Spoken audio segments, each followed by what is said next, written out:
Queridos irmãos, nós tínhamos como programação continuar a exposição de Amós, mas encorajado até mesmo pela pregação da manhã com o reverendo Francisco Macena, eu resolvi também trazer um pouco mais do assunto que foi desenvolvido pela manhã, que foi tão caro ao movimento da Reforma Protestante. Por isso, quero convidá-los a abrir a Escritura em Romanos, capítulo 3, versículo 21 ao 31. Romanos, capítulo 3, versículo 21 ao 31.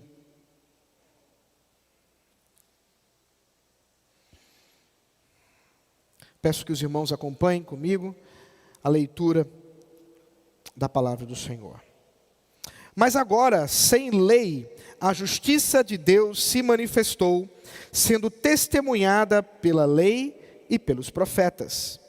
É a justiça de Deus mediante a fé em Jesus Cristo, para todos e sobre todos os que creem, porque não há distinção, pois todos pecaram e carecem da glória de Deus, sendo justificados gratuitamente por sua graça, mediante a redenção que há em Cristo Jesus, a quem Deus apresentou como propiciação no seu sangue, mediante a fé. Deus fez isso para manifestar a sua justiça, por ter Ele, na sua tolerância, deixado impunes os pecados anteriormente cometidos, tendo em vista a manifestação da sua graça, da sua justiça, no tempo presente, a fim de que o próprio Deus seja justo e o justificador daquele que tem fé em Jesus. Onde fica então o orgulho? Foi totalmente excluído. Por meio de que lei? A lei das obras? Não, pelo contrário, por meio da lei da fé. Concluímos, pois, que o ser humano é justificado pela fé, independentemente das obras da lei. Ou seria Deus apenas Deus dos judeus? Será que não é também Deus dos gentios? Sim, também dos gentios. Visto que Deus é um só, o qual justificará o circunciso a partir da fé e o incircunciso por meio da fé. Anulamos então a lei por meio da fé? De modo nenhum.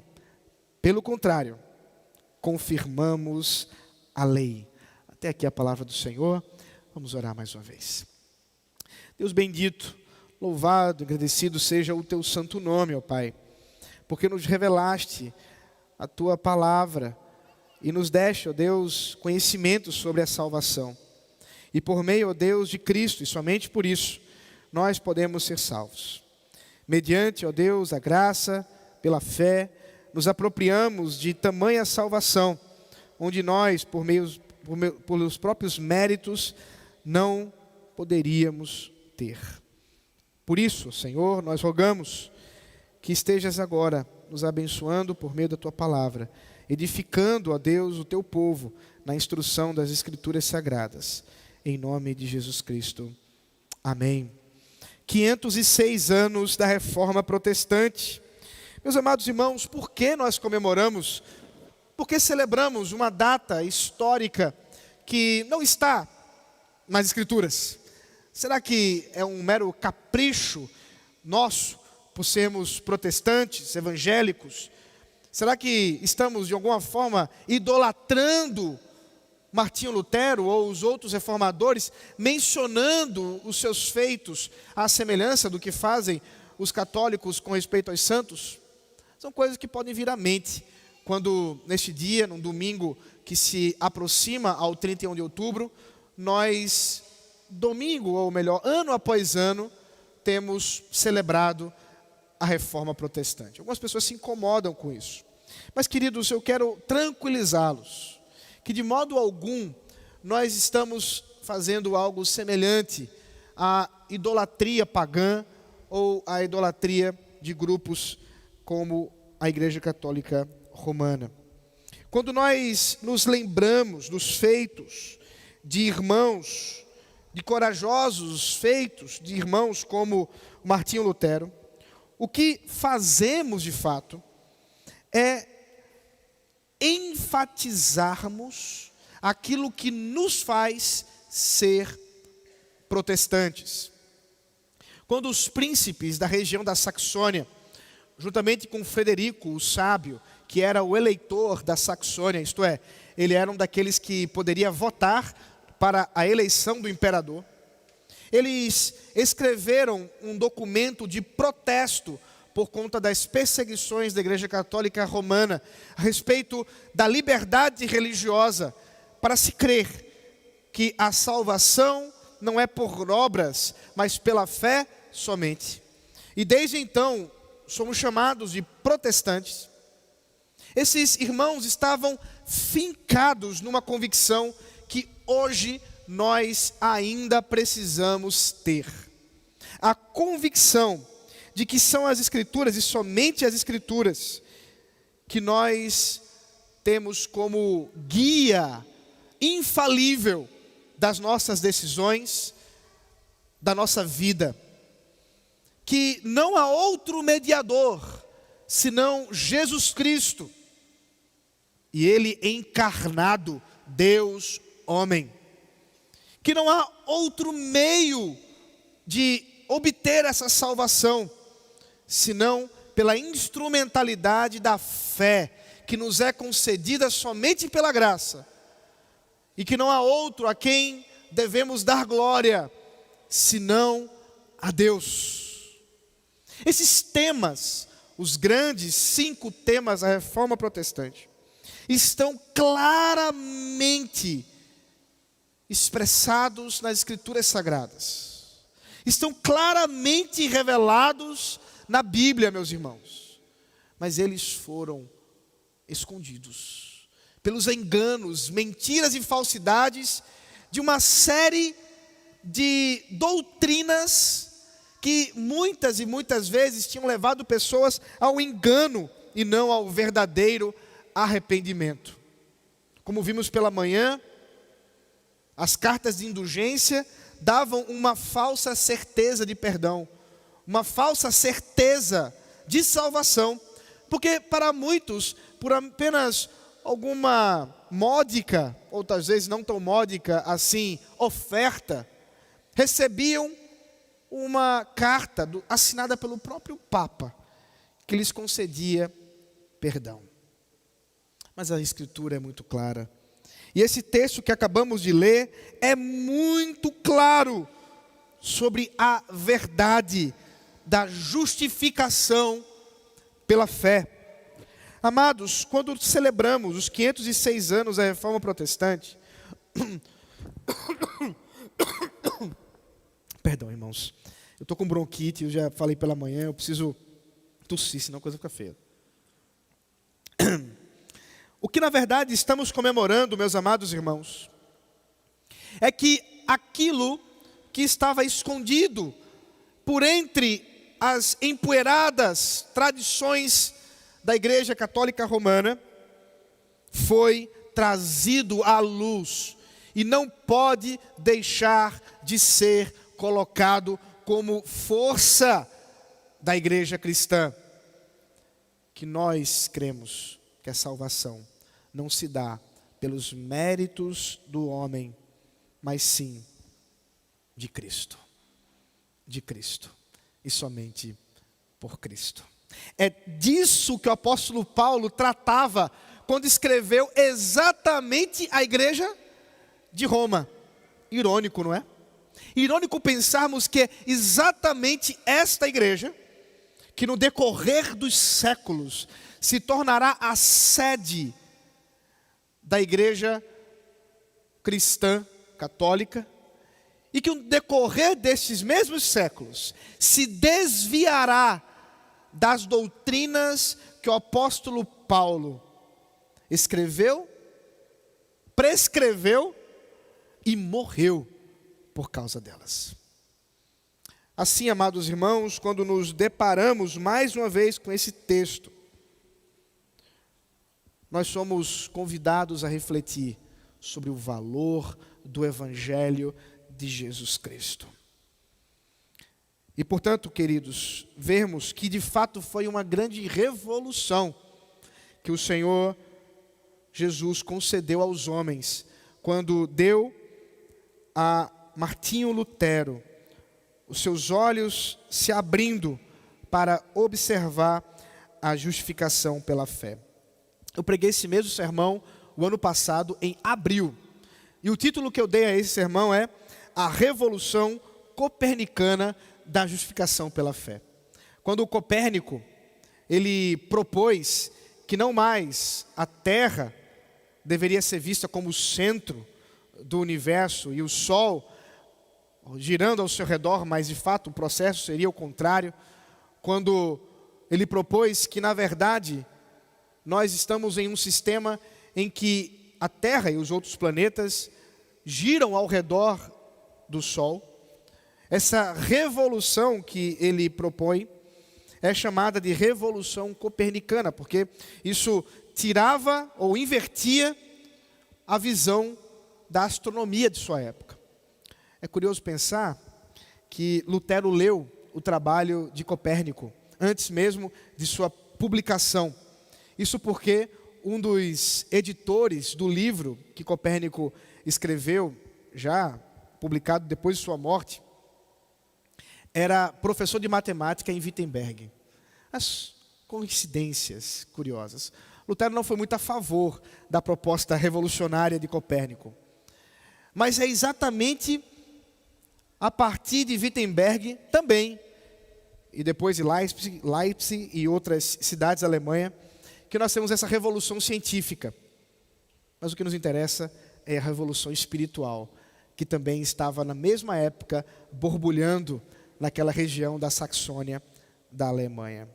Deus usou Lutero para nos lembrar aquilo que o apóstolo Paulo aqui nos diz, que a justificação é somente pela fé. Primeiramente, queridos irmãos, quero convidá-los a olhar mais uma vez o texto. No versículo 21 e 22, nós encontramos que há uma resposta de Deus diante do pecado do homem. Mas isso parte de Deus. Observe, mas agora, sem lei, a justiça de Deus se manifestou. Queridos, o mais agora de Paulo é uma das adversativas mais importantes da história da humanidade, se não a mais importante. A partir do capítulo 1, versículo 18, o apóstolo Paulo vinha expondo a pecaminosidade do homem. E quase que como que estivesse fazendo uma dissecação de um cadáver, abrindo o coração do homem e expondo todo o seu pecado, toda a sua maldade, como que o homem está radicalmente ligado à idolatria, e como o seu coração milita em rebeldia contra Deus.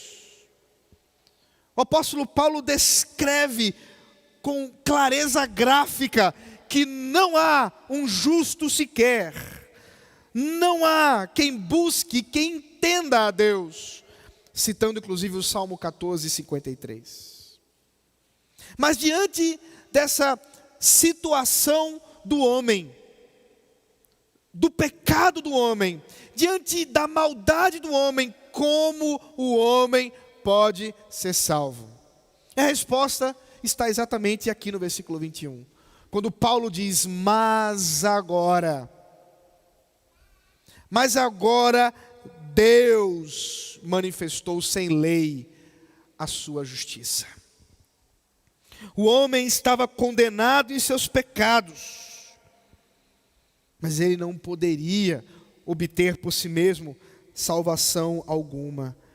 Mas o texto nos diz que sem a lei, Deus manifestou sua justiça, que é testemunhada pela lei e pelos profetas. Deixa eu explicar um pouco melhor. A palavra lei, a palavra justiça, são usadas pelo apóstolo Paulo de muitas maneiras em sua carta. Por exemplo, a palavra lei pode significar, em outros momentos ele vai usar a expressão obras da lei. Isto é, ações judaicas de identidade judaica que, de alguma forma, testemunhariam e cooperariam para a salvação. Aquilo que, resumidamente, está atrelado à circuncisão, à dieta e à guarda dos sábados. Essas três características são o que o apóstolo Paulo chamará de obras da lei. Mas ele também, por usar o termo lei, significa, ou dar o significado, de o Antigo Testamento. Aquilo que fora escrito por ordem de Deus pelos profetas. Exatamente o segundo uso que ele faz aqui da palavra lei. Aquilo que foi testemunhado ou testemunhada pela lei e pelos profetas. Isto é, o Antigo Testamento revela essa justiça de Deus que agora é cumprida sem obras da lei. É isso que ele está dizendo. A justiça de Deus não está sendo executada mediante a obra humana, mas sem a obra humana. Da mesma forma, a palavra justiça, justiça de Deus, pode significar muitas coisas. Pode ser o atributo de Deus ser justo. Pode também significar a justiça de Deus condenatória, que nesse caso, inclusive, se manifesta das duas maneiras, tanto como justiça condenatória, como justiça de satisfação. Isto é, sem lei, Deus manifestou a sua justiça. E nós vamos ver mais para frente como ele fez isso. Mas por ora, basta que saibamos que essa justiça que estava destinada a nós em condenação, que era contra nós por causa do pecado, da rebeldia do homem, onde todos nós merecíamos que simplesmente a terra se abrisse e comesse o nosso corpo e fôssemos lançados ao inferno. Era isso que merecíamos. Mas Deus, sem lei, manifestou a sua justiça. Não uma justiça simplesmente condenatória, mas de sua satisfação para a salvação. E isso, amados irmãos, não era uma novidade paulina. O apóstolo Paulo não estava trazendo um entendimento novo. Pelo contrário, o Antigo Testamento testemunha dessa justiça. E na verdade, todos aqueles que foram salvos no Antigo Testamento foram salvos mediante essa promessa daquele que viria e que de fato executaria a justiça de Deus na proclamação do Evangelho, as boas novas, o poder de Deus, como lemos mais cedo no culto. O Evangelho é o poder de Deus, porque exatamente são as boas novas. E que novas são essas? Que notícias são essas? São exatamente de que em Cristo e somente em Cristo, Deus revela a sua justiça.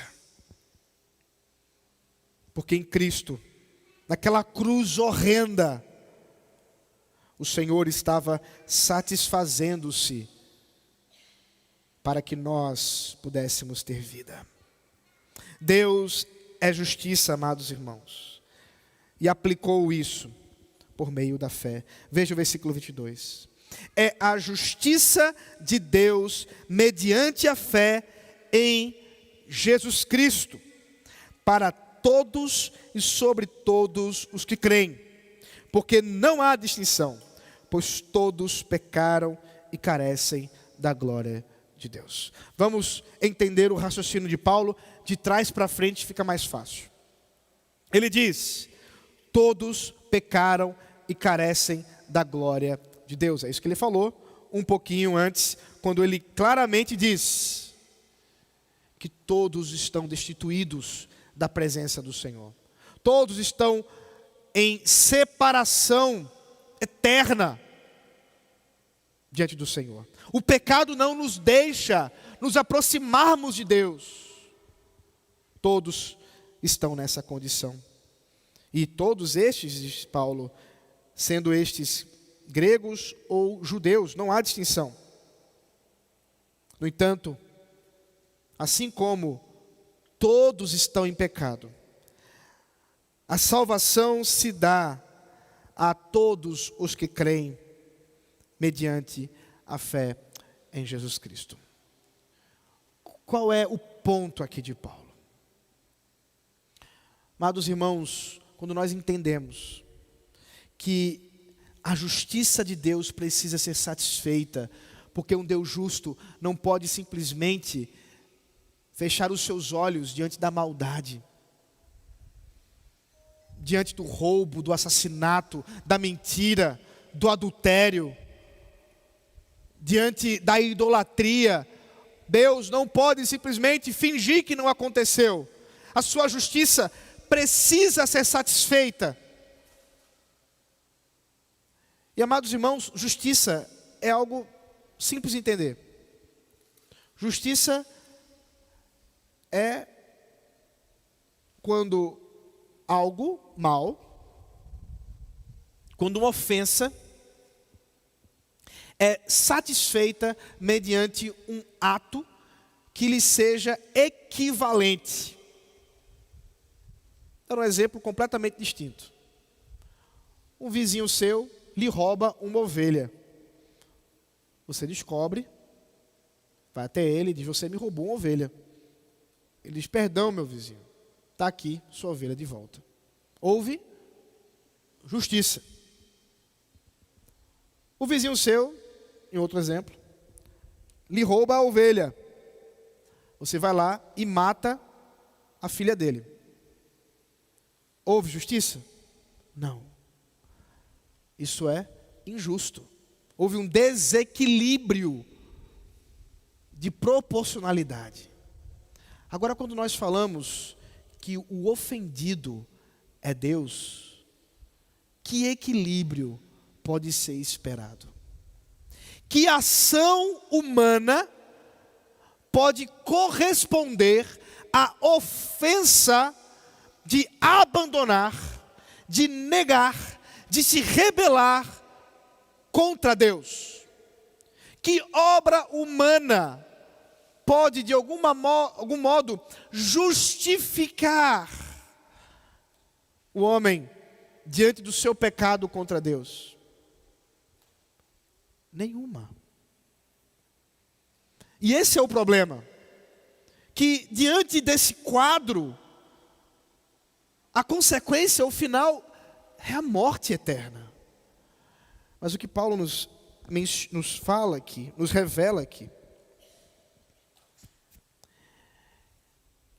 é que essa justiça foi satisfeita pela fé na obra de Cristo. É porque quando o Senhor Jesus Cristo estava sendo sacrificado na cruz, a justiça de Deus derramada nele era satisfeita para que todo aquele que nele crê, de fato tenha vida eterna. Assim, portanto, amados irmãos, todos, estando sob o pecado, em Cristo estão redimidos, estão salvos. A universalidade do pecado também nos aponta para o poder da graça de Deus e o poder transformador dessa redenção. Por isso, o versículo 24 nos diz: sendo justificados gratuitamente por sua graça, mediante a redenção que há em Cristo. Lembra, a palavra redenção tem a ver com compra. O contexto paulino é que quando um escravo, no mercado de escravos, estava sendo vendido, ou talvez estava trabalhando por uma questão de dívida, e alguém chegava para o senhor daquele escravo e redimia o escravo, ao pagar toda a dívida que lhe fazia escravo. Portanto, é nesse contexto que o apóstolo Paulo diz que, sem que haja qualquer mérito humano, mas simplesmente de graça, gratuitamente, ele diz, por sua graça, mediante o pagamento de redenção que há em Cristo Jesus. Houve um pagamento com sangue, um pagamento que se manifestou de graça para nós, mas que custou um alto preço ao Filho de Deus. Essa graça maravilhosa, portanto, que nos alcança, essa graça maravilhosa que o Senhor manifestou ao não cobrar de nós, mas cobrar de seu Filho, demonstra o seu amor maravilhoso, o seu amor grandioso. E assim, queridos, nós vemos que essa justiça se manifesta perfeitamente a Deus manifestar a sua ira, não aos homens, mas ao seu Filho. A manifestação da ira justa de Deus em moer o seu próprio Filho. Veja o versículo 25. A quem Deus apresentou como propiciação no seu sangue, mediante a fé. Deus fez isso para manifestar a sua justiça, por ter Ele, na sua tolerância, deixado impunes os pecados anteriormente cometidos, tendo em vista a manifestação da sua justiça no tempo presente, a fim de que o próprio Deus seja justo e justificador daquele que tem fé em Jesus. O apóstolo Paulo repetidamente traz a palavra fé, porque é pela fé e somente pela fé que podemos obter essa redenção. Agora, o que ele mostra, portanto, é que o alto preço que foi pago foi um preço de sangue, meus irmãos. Isso, como já havia sido dito por ele, foi profetizado. Isaías 53, essa linda profecia que mostra o servo sofredor sendo sacrificado, sendo moído por Deus, apontava exatamente para aquela obra que o Senhor Jesus Cristo estava para fazer. Assim como também os sacrifícios no antigo Israel, e especialmente o sacrifício de Yom Kippur, palavra que foi bastante falada recentemente por causa da guerra entre o Hamas e Israel. Mas Yom Kippur, que significa o dia da redenção, o dia do perdão, era uma celebração anual de Israel, onde naquele dia, finalmente, o sumo sacerdote, tendo consigo um pouco do sangue do cordeiro que foi imolado no altar do lado de fora, entrava no tabernáculo e depois no templo, e ali entrava finalmente no Santo dos Santos, onde se encontrava a arca da aliança. E em cima daquele baú da arca da aliança estava uma tábua de ouro chamada propiciatório. E o propiciatório, amados irmãos, fechava aquela arca que tinha entalhado em suas pontas querubins, que estavam ali como que representando a ira de Deus diante do testemunho da lei que estava colocada dentro da arca. E a lei do Senhor servia de um testemunho para dizer que nenhum homem cumpre essa lei. Ninguém pode cumprir plenamente a lei do Senhor. Mas ali estava agora o sumo sacerdote com sangue, e ele aspergia o sangue no propiciatório. E ao cobrir o propiciatório com sangue, a lei do Senhor coberta com sangue, o pecado do homem coberto com sangue, Israel coberto com sangue, recebia a redenção de Cristo, o Cordeiro de Deus, que haveria de ser entregue e imolado, tendo seu sangue completamente tirado de seu corpo, para a nossa salvação. Tudo aquilo apontava para Ele. Por isso, o apóstolo Paulo traz essa palavra específica do antigo Israel, para dizer: a quem Deus apresentou como propiciação, como obra do sangue, que cobre o pecado do homem, mediante a fé. Somente pela fé. É pela fé, portanto, que Deus, manifestando agora a sua justiça, nos dá plena redenção. Assim o texto continua e diz que Ele manifesta essa justiça, uma vez que Ele tolerou pecados impunes anteriormente cometidos. Pecados que estavam ali, deixados, sem a justiça de Deus ter sido completamente satisfeita. Isso se refere exatamente aos sacrifícios do antigo Israel, porque o próprio autor aos Hebreus vai nos dizer com clareza que sangue de bois nunca puderam redimir pecados. Sangue de animais nunca trouxeram a redenção. Portanto, quando o povo de Israel fazia todo aquele simbolismo em seus sacrifícios sanguinolentos, o que faziam na verdade era aguardar quando que Deus de fato cumpriria a sua justiça, não em animais, mas no seu próprio Filho, Jesus Cristo. É nesse sentido, portanto, que tendo Deus aguardado esse momento, agora concede perdão, justificação em Cristo.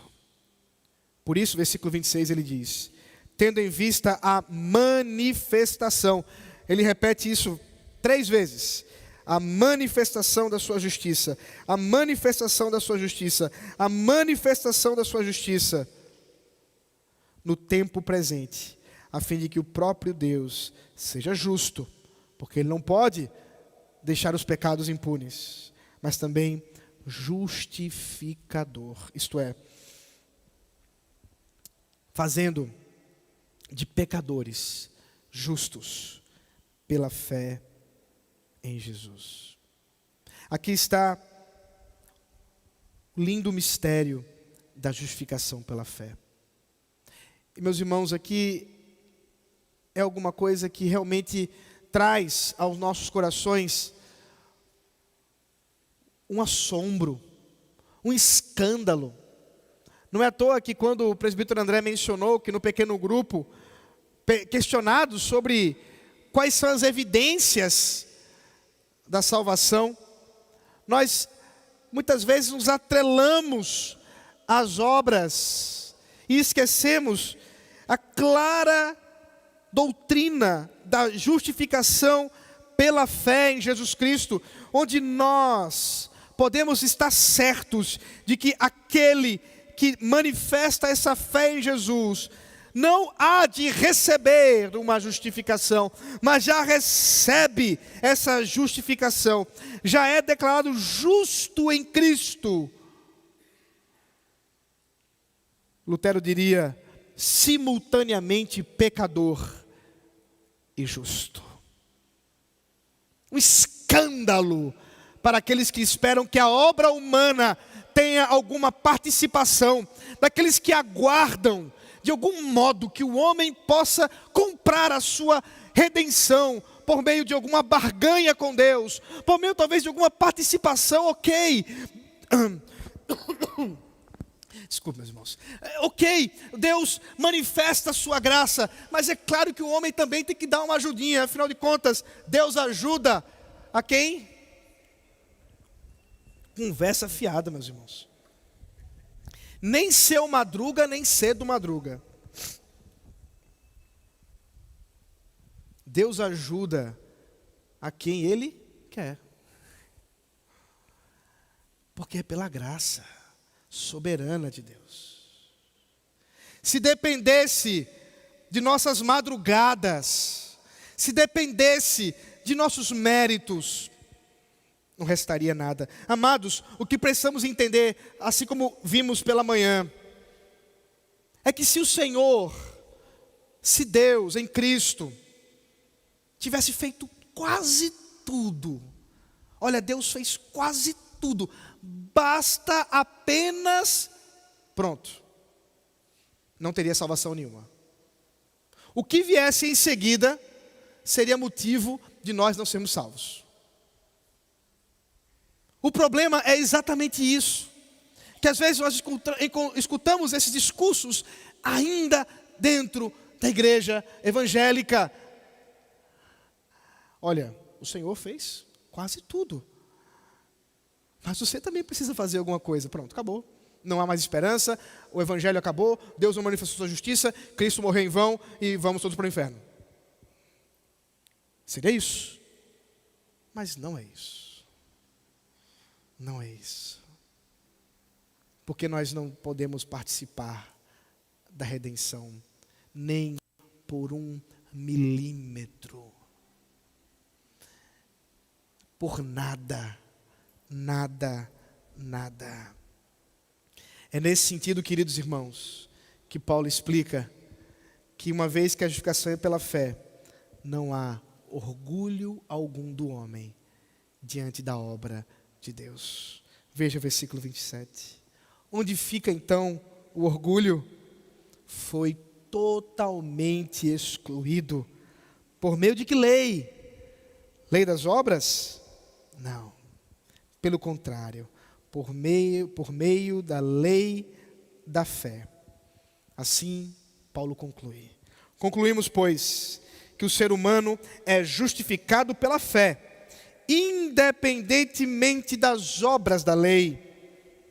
Ou seria Deus apenas os judeus? Quer dizer, seria Deus apenas aqueles que são circuncidados, daqueles que se abstêm de porco, daqueles que guardam o sábado? Não. Ele também é dos gentios, que não são circuncidados, que comem porco, que não guardam o sábado, visto que Deus é um só, e justifica o circunciso como o incircunciso a partir por meio da fé. Anulamos então a lei? Muito interessante. Já eu entro no anulamos. Vamos primeiro concluir o que Paulo está dizendo aqui até o versículo 30. E já falo sobre anulamos. Meus irmãos, com clareza o apóstolo Paulo nos ensina aquilo que o Espírito Santo faz em nós, o qual ele mesmo é um exemplo claro disso, que se não fosse o Senhor soberanamente transformando o seu coração, ele não seria salvo. Assim também, amados, não há orgulho, porque não há mérito, não há obra humana, é somente Cristo, é somente a fé, é por meio dele, sejam judeus, sejam gentios. Por isso a circuncisão, diz Paulo, não serve de nada para a salvação. Tais coisas eram importantes para uma promessa que agora, tendo sido cumprida, caduca aquilo que elas apontavam como símbolo. É a mesma coisa, amados, se nós agora reunidos aqui voltássemos ao culto do antigo Israel com o sacrifício de animais, com a arca da aliança, usando e manifestando simbologias judaicas, como infelizmente alguns grupos evangélicos tem tentado fazer. Eu me lembro de, morando em São Paulo, há uma rua no centro de São Paulo chamada Conde Sarzedas. Essa rua é conhecida como a Rua dos Evangélicos, porque de um lado e do outro, ela é tomada de lojas evangélicas. E dali você pode adquirir todos os tipos de produto do mundo gospel. Desde um terno, para cultuar a Deus de forma adequada, até uma arca da aliança, passando por óleos de vários tipos de aroma e etc. e tal. Tem tudo. Meus amados irmãos, nós não precisamos de arca da aliança. Nós não precisamos de sacrifícios, de bois, de ovelhas, porque nós temos Cristo. E Cristo é tudo. E Cristo é suficiente. Nós não precisamos mais dos símbolos visíveis. O que precisamos é somente de Cristo. E é pela fé. Mas aí a pergunta final é aquilo que está no versículo 31. Ok, mas será que, portanto, anulamos a lei? Ora, já que temos Cristo, e pela fé a salvação se manifesta, já estamos justificados, portanto agora vivamos de qualquer jeito? Aí Paulo diz, não, você entendeu tudo errado. Claro que não, de modo nenhum. Pelo contrário, nós confirmamos a lei. Por quê? Porque a lei nunca foi dada para que o homem obtivesse por meio dela salvação. Mas a lei é um testemunho do amor de Deus, para que por meio de Cristo nós vivamos a lei. Não pisque, preste atenção. Em Cristo Jesus, nós podemos viver a lei do Senhor. O nome disso é santificação. E a santificação só existe porque houve justificação. Não há santos sem terem sido justificados primeiro. E todos aqueles que foram justificados são agora também santificados pelo poder do Espírito. De modo nenhum. Pelo contrário, confirmamos a lei. A lei do Senhor é perfeita. E Cristo cumpriu perfeitamente essa lei. Para que nós que não a cumprimos, possamos ser salvos, redimidos, justificados e santificados mediante a sua graça. Meus queridos irmãos, ninguém pode mudar isso.